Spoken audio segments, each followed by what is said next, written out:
ఆంధ్రప్రదేశ్ చరిత్రలో మొదటిసారిగా ఒక డీజీపీ ర్యాంక్ ఐపీఎస్ అధికారిని అరెస్ట్ చేశారు.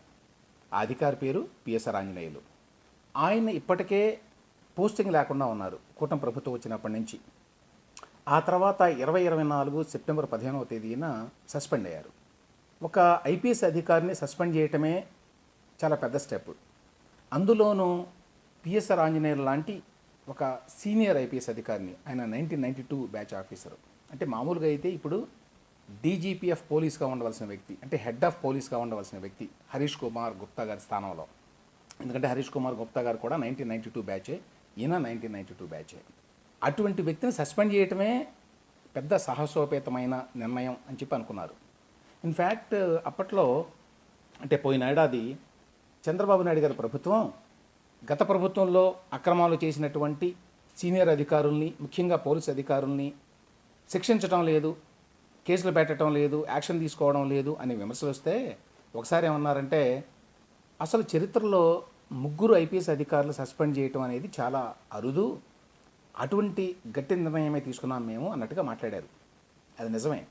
ఒకేసారి ముగ్గురు ఐపీఎస్ అధికారులు సస్పెండ్ చేయటం అనేది సాధారణంగా జరగదు. అప్పట్లో పిఎస్ఆర్ ఆంజనేయులు గారిని, కాంతి రాణా తాతాని, విశాల్ గున్నిని ఒకేసారి సస్పెండ్ చేశారు. ఏ కేసులో? కాదంబరి జత్వానీ కేసులో. ఆమెను కిడ్నాప్ చేశారు, అక్రమంగా అరెస్ట్ చేశారు ఆమెని, ఆమె ఫ్యామిలీ మెంబర్స్ని. వాళ్ళని 40 రోజులకు పైగా విజయవాడ జైల్లో పెట్టారు. అది కేసు. ఇప్పుడు కూడా పిఎస్ఆర్ ఆంజనేయులు గారిని అరెస్ట్ చేసింది ఆ కేసులోనే. ఆ కేసులో ఆయన ఎక్యూజ్డ్ నెంబర్ 2, రెండవ నిందితుడిగా ఉన్నాడు. ఇందులో విచిత్రం ఏంటంటే, ఇందులో మొదటి నిందితుడిగా ఉన్న కాంతి రాణా తాత, అలాగే మూడవ నిందితుడిగా ఉన్న విశాల్ గున్ని ఆల్రెడీ కోర్టు నుంచి ముందస్తు బెయిల్ పొందారు. మరి ఏ కారణం చేతో తెలియదు పిఎస్ఆర్ ఆంజనేయులు ముందస్తు బెయిల్ తెచ్చుకోవాలా. బహుశా నేను చాలా సీనియర్ అధికారిని కాబట్టి నన్ను ఏమీ చెయ్యరు, అరెస్ట్ చేయరు అని చెప్పి అనుకొని ఉండొచ్చు ఆయన. కాంతి రాణా అలాగే విశాల్ గున్ని ఏమో అరెస్ట్ చేస్తారని భయపడి హైకోర్టుకు వెళ్ళి ముందస్తు బెయిల్ తెచ్చుకున్నారు. ఈ కేసులో యాక్చువల్గా కుక్కల విద్యాసాగర్ కూడా బెయిల్ వచ్చింది, అతను కూడా ఒక నిందితుడు. ఒక్క పిఎస్ఆర్ ఆంజనేయులు మాత్రమే కోర్టుకు వెళ్ళి బెయిల్ తెచ్చుకోవాలా. ఇప్పుడు ఆ అవకాశాన్ని ఉపయోగించుకొని రాష్ట్ర ప్రభుత్వం, అంటే రాష్ట్ర పోలీసులు అతను అరెస్ట్ చేశారు. అతను 2 కేసుల్లో నిందితుడు, 2 హై ప్రొఫైల్ కేసులు. ఏమిటవి? ఒకటి కాదంబరి జత్వానీ కేసు, రెండవది రఘురామకృష్ణరాజు గారి కేసు. ఆల్రెడీ రఘురామకృష్ణరాజు గారు ఇవాళ ప్రెస్ మీట్ పెట్టి మాట్లాడారు. ఆయన అరెస్ట్ చేశారని విన్నాను, చాలా మంచి డెవలప్మెంటు. కాకపోతే నా కేసులో అరెస్ట్ చేయలేదు ఆయన్ని, నా కేసులో కూడా ఆయన ఎక్యూజ్ నెంబర్ 2 చాలా కీలకమైన పాత్ర పోషించాడు అని ఆయన కేసు గురించి మాట్లాడాడు. ఆయన కేసులో ఏ విధంగా ఫాస్ట్ ఇన్వెస్టిగేషన్ జరగడం లేదు, లేక యాక్షన్ తీసుకోవడం లేదు అని కొంత అసంతృప్తిని వ్యక్తం చేశాడు ఆయన. ఇక్కడ చెప్పుకోవాల్సిన విషయం ఏంటంటే, పిఎస్ఆర్ ఆంజనేయులు అరెస్ట్ చేయాలని చెప్పి తీసుకున్న నిర్ణయం చాలా తీవ్రమైన నిర్ణయం. ఓకే, ఏబీ వెంకటేశ్వరరావు గారు అంతకుముందు చంద్రబాబు నాయుడు గారి ప్రభుత్వంలో ఇంటెలిజెన్స్ చీఫ్గా పనిచేస్తే ఆయన్ని దాదాపు 4 ఏళ్ల పాటు జగన్మోహన్ రెడ్డి ప్రభుత్వం సస్పెన్షన్లో పెట్టింది, పోస్టింగ్ లేకుండా చేసింది. అదే అప్పటికి చాలా ఘోరం, ఇటువంటి ఘటనలు గతంలో ఎప్పుడూ జరగలేదు అని చెప్పి పోలీస్ శాఖలో అనుకున్నారు, ప్రభుత్వంలో అనుకున్నారు. ఇప్పుడు ఇంకొక స్టెప్ ముందుకెళ్ళి డీజీపీ కావాల్సిన వ్యక్తి, డీజీపీ ర్యాంకులో ఉన్నటువంటి ఐపీఎస్ అధికారిని అరెస్టే చేశారు. హైదరాబాద్లో అరెస్ట్ చేసి విజయవాడకి తీసుకెళ్తున్నారట ఆయన్ని. ఇప్పటికిప్పుడు పిఎస్ఆర్ ఆంజనేయుల్ని కాదంబరి జత్వానీ కేసులో ఎందుకు అరెస్ట్ చేసినట్టు నాకు కనిపిస్తున్న ప్రధాన కారణం ఏంటంటే, కాదంబరి జత్వానీ కేసులో కొత్తగా ఏవో ఆధారాలు లభించినాయి అనేటువంటి ఉద్దేశంతో కాకుండా, ఇప్పుడు ప్రస్తుతం నడుస్తున్నటువంటి ఈ లిక్కర్ స్కామ్ వ్యవహారంలో ఇప్పటికీ పిఎస్ఆర్ ఆంజనేయులు వెనకుండి కీలక పాత్ర పోషిస్తున్నాడు, అందులో ఉన్న నిందితులకి డైరెక్షన్ ఇస్తున్నాడు. ఎందుకంటే ఒక పోలీస్ అధికారిగా, సీనియర్ అధికారిగా పిఎస్ఆర్ ఆంజనేయులకి ఈ ఆనుపానులన్నీ తెలుసు. పోలీసులు ఏ విధంగా ట్రాక్ చేస్తారు, పోలీసులు ఏ విధంగా ఎవరిని పట్టుకుంటారు. ఇప్పుడు రాజకేశిరెడ్డి వ్యవహారంలో కూడా పిఎస్ఆర్ ఆంజనేయులు ఇచ్చినటువంటి సలహా మేరకే అతను తప్పించుకున్నాడు అని చెప్తున్నారు. ఎంతవరకు వాస్తవమో తెలియదు. అయితే ఈ కేసులో అతను చాలా కీలక పాత్ర పోషిస్తున్నాడు. హైదరాబాద్లో కూర్చొని అందరికీ డైరెక్షన్ ఇస్తున్నాడు, ఏ విధంగా ఈ లిక్కర్ కేసు నుంచి తప్పించుకోవాలి అనే విషయం తెలిసి తెలుగుదేశం పార్టీ నాయకత్వం చాలా తీవ్రంగా రియాక్ట్ అయింది ఈ విషయంలో. గత కొద్ది రోజులుగా వార్తలు కూడా వచ్చినాయి, ఒక సీనియర్ ఐపీఎస్ అధికారి ఈ లిక్కర్ స్కామ్ కేసులో జగన్మోహన్ రెడ్డి ప్రభుత్వంలో ఉన్నటువంటి పెద్దలందరినీ కూడా రక్షిస్తున్నాడు, వాళ్ళకి సలహాలు ఇస్తున్నాడు, సంప్రదింపులు చేస్తున్నాడు, ఏ విధంగా తప్పించుకోవాలో వాళ్ళకి డైరెక్షన్ ఇస్తున్నాడు అని. దీనితోటే చిరెత్తుకొచ్చినటువంటి తెలుగుదేశం పార్టీ నాయకత్వం బహుశా ఈ పనికి పూనుకున్నది అని చెప్పి అనుకుంటున్నాను నేను. అయితే లిక్కర్ స్కామ్లో అరెస్ట్ చేయడానికి ఏమీ ఉండదు ఆయన్ని, ఎందుకంటే నేరుగా ఆయన పాత్ర ఏమి ఉండదు. ఆయన వెనకుండి ఏదైనా చేయొచ్చు, కానీ గతంలో కానీ అంటే జగన్మోహన్ రెడ్డి అధికారంలో ఉన్నప్పుడు ఈ లిక్కర్ వ్యాపారం జరిగినప్పుడు అప్పుడు ఆయన పాత్ర కానీ లేక ఇప్పుడు ఆయన పాత్ర కానీ వెంటనే నిరూపించడానికి ఏముండదు. అయితే ఏం చెప్తున్నారంటే ఈ మధ్యకాలంలో ఈ లిక్కర్ స్కామ్కి సంబంధించి పోలీసులు ఇన్వెస్టిగేషన్ చేస్తున్నటువంటి సందర్భంలో ఈయన వీళ్ళందరితోటి ఫోన్లో మాట్లాడినటువంటి ఎవిడెన్స్ ఇప్పుడు దొరికిందట. మామూలుగా అయితే పిఎస్ఆర్ ఆంజనేయులు గారికి ఏం సంబంధం ఈ లిక్కర్ దందాలో ఉన్న వాళ్ళతో మాట్లాడడానికి? ఆయన మాట్లాడుతున్నాడు అని చెప్పి వీళ్ళు ఏదో ఫోన్ని ట్యాప్ చేశారో లేకపోతే వాటి తాలూకు రికార్డ్స్ని వాళ్ళు ప్రొక్యూర్ చేశారో తెలియదు, దానికి సంబంధించిన ఆధారాలు ఉన్నాయి అని చెప్తున్నారు. అయితే వాటిని వెంటనే ఏమీ బయట పెట్టలేదు. ఇప్పుడు కాదంబరి జత్వానీ కేసులో ఆయన్ని అరెస్ట్ చేశారు. ఆ తర్వాత అవసరమైతే ఈ కేసులో కూడా ఆయన జోక్యం చేసుకున్నాడు అని చెప్పి బయట పెట్టవచ్చు. అప్పుడు అది కూడా మరొక కేసు కావచ్చు. కానీ చంద్రబాబు నాయుడు గారి ప్రభుత్వం ఇంత తీవ్రమైన నిర్ణయం తీసుకున్నది అంటే, ఒక డీజీపీ ర్యాంక్ అధికారిని అరెస్టు చేయాలి అని చెప్పి నిర్ణయం తీసుకున్నారు అంటే దాని వెనక ఖచ్చితంగా కారణం ఉండే ఉంటుంది. అంత ఆషామాషిగా చంద్రబాబు నాయుడు గారు ఏమి నిర్ణయాలు తీసుకోరు. ఎందుకంటే చాలా విమర్శలు వచ్చినాయి. ఇన్ఫ్యాక్ట్ ఈవెన్ రఘురామకృష్ణరాజు గారి దగ్గర నుంచి కూడా చాలా ఒత్తిడి వచ్చింది. ఏంటి పిఎస్ఆర్ ఆంజనేయులను ఎందుకు అరెస్ట్ చేయడం లేదు ఇంతవరకు? ఇతను నా కేసులోనే కాకుండా గత ప్రభుత్వంలో చాలా కేసుల్లో ఉన్నాడు కదా, అరెస్ట్ చేయొచ్చు కదా అని నేరుగా కాకపోయినా పరోక్షంగా ఆయన మాట్లాడుతూనే ఉన్నాడు ఆయన ప్రెస్ కాన్ఫరెన్స్లలో. అయినా కూడా అరెస్ట్ చేయాల. ఎందుకంటే ఒక డీజీపీ ర్యాంక్ అధికారిని కూడా అరెస్ట్ చేస్తే కొంత అలజడి చెలరేగే ప్రమాదం ఉంటుంది అడ్మినిస్ట్రేషన్లో, ముఖ్యంగా పోలీస్ డిపార్ట్మెంట్లో. అందువల్ల చాలా జాగ్రత్తగా ఆచితూచి వ్యవహరించాలి ఇటువంటి విషయాల్లో. ఏదో జనం కొంతమంది సోషల్ మీడియాలో ఒత్తిడి తీసుకొచ్చారు కదా, ఇష్టారాజ్యంగా విమర్శిస్తున్నారు కదా, మీకు చేత కాదా అని చెప్పి వెక్కిరిస్తున్నారు కదా అని చెప్పి ఎవరిని పడితే వాళ్ళని అరెస్ట్ చేయటం, కేసులు పెట్టడం చేస్తే అది మొదటికే ముప్పు వచ్చేటువంటి ప్రమాదం ఉంటుంది ప్రభుత్వానికి. అందువల్లనే చంద్రబాబు నాయుడు గారు చాలా ఎక్స్పీరియన్స్డ్ కాబట్టి ఆయన చాలా జాగ్రత్తగా ఆలోచించి ఎన్నాళ్ళు అరెస్ట్ చేయలేదు. ఇప్పటికీ అరెస్ట్ చేయడం ఆశ్చర్యకరమే. ఇప్పుడు అరెస్ట్ చేశారంటే ఖచ్చితంగా వెనక వాళ్ళ దగ్గర ఏదో సమాచారం ఉండి ఉంటుంది. అయితే నేను ఇంతకుముందు చెప్పినట్టుగా కాదంబరి జత్వానీ కేసులో కొత్తగా వచ్చిన సమాచారం ఏమీ లేదు. కాబట్టి ఈ లిక్కర్ దందా వ్యవహారంలోనే ఇతను అతిగా ప్రవర్తిస్తున్నాడు, వదిలేశాం కదా అని చెప్పి హైదరాబాద్లో కూర్చొని ఎక్కువ చేస్తున్నాడు అనేటువంటి బహుశా కోపం వచ్చి ఉంటుంది. యాక్చువల్గా పిఎస్ఆర్ ఆంజనేయులు గతంలో చంద్రబాబు నాయుడు గారు ముఖ్యమంత్రిగా ఉండగా చాలా మంచి పదవులను అనుభవించాడు. ఆయన ప్రభుత్వంలో ఈయనకి మంచి పోస్టింగ్లు ఉన్నాయి. విజయవాడకి కమిషనర్గా కూడా పనిచేశాడు.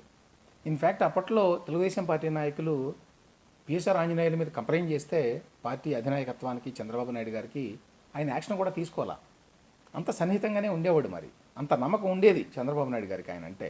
అట్లాంటిది జగన్మోహన్ రెడ్డి అధికారంలోకి వచ్చిన తర్వాత పిఎస్ఆర్ ఆంజనేయులు కంప్లీట్గా జగన్ చెప్పిన మాటలను విని జగన్ పొలిటికల్ అపోనెంట్స్ని కంప్లీట్గా క్రష్ చేయడానికి పూనుకున్నాడు. ఈ విషయంలో సీతారామాంజనేయులు సమర్థుడు, అందులో డౌట్ లేదు. సీతారామాంజనేయుల ఆధ్వర్యంలోనే పివి సునీల్ కుమార్ కూడా రకరకాల అక్రమాలు చేశాడు అని చెప్పి ఆరోపణలు ఉన్నాయి.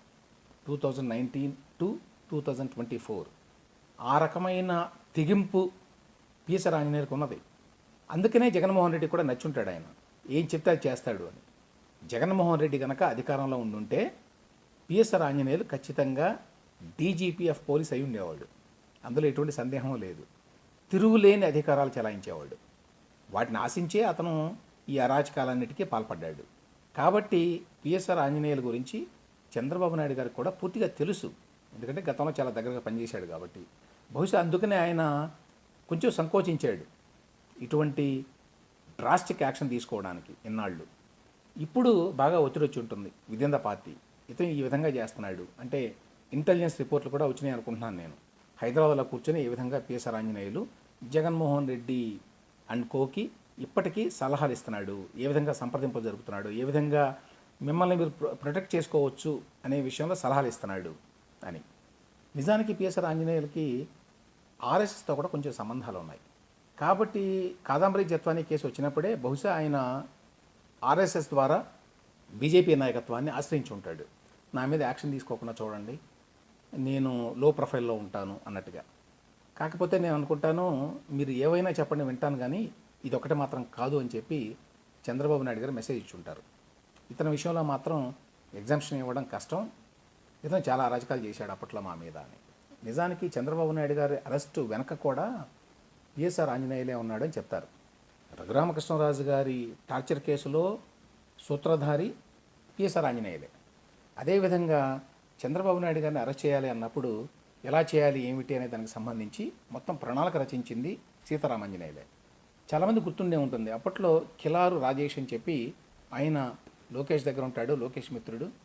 అతన్ని నేరుగా బెదిరించడానికి పిఎస్ఆర్ ఆంజనేయులు ట్రై చేశాడు.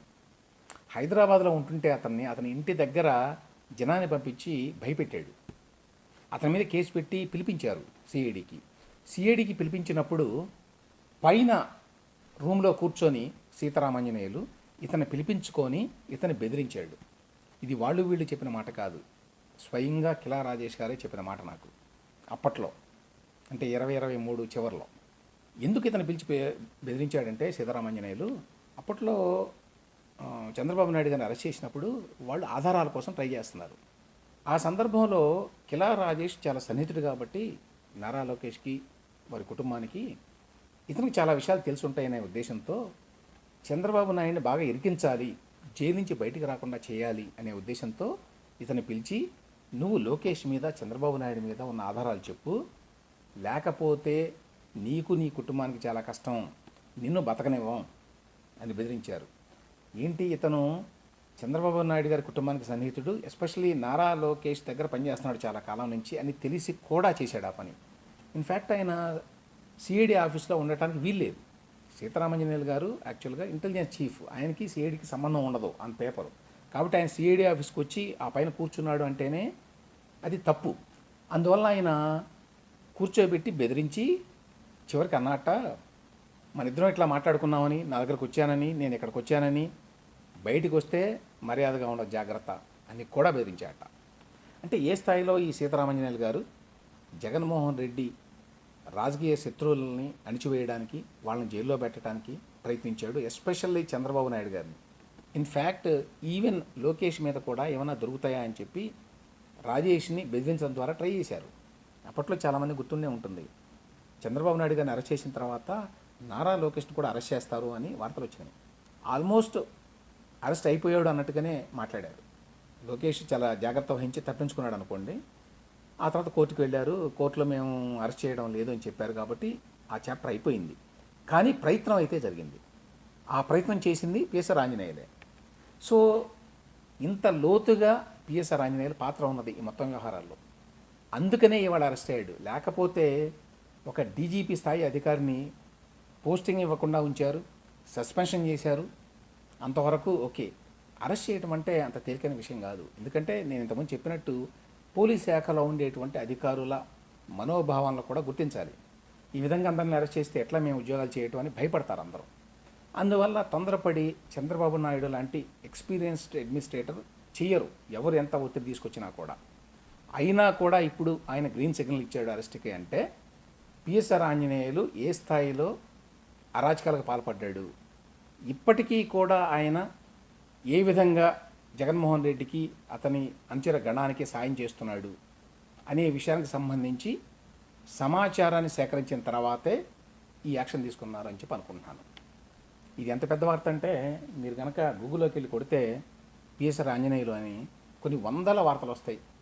దేశంలో ఉన్న పత్రికలన్నీ కూడా ఈ వార్తని ప్రముఖంగా ప్రచురించినాయి. ఎందుకంటే ఒక డీజీపీ స్థాయి అధికారిని, ఉద్యోగంలో ఉన్న వ్యక్తి, రిటైర్ అయిన వ్యక్తి కాదు, అటువంటి ఉద్యోగంలో ఉన్న ఐపీఎస్ అధికారి ప్లస్ డీజీపీ స్థాయి అధికారిని అరెస్ట్ చేయడం అనేది మామూలు విషయం కాదు. అందువల్లనే ఇది నేషనల్ లెవెల్ న్యూస్ అయింది. అయితే ఇక్కడి నుంచి ఏ విధంగా ఈ కేసుని ట్రీట్ చేస్తారు, ఏ విధంగా ఈ కేసుని ట్యాకిల్ చేయాలని చెప్పి ఏపీ పోలీసు యంత్రాంగం అనుకుంటోంది అనేది ఇప్పుడు ఆసక్తికరం.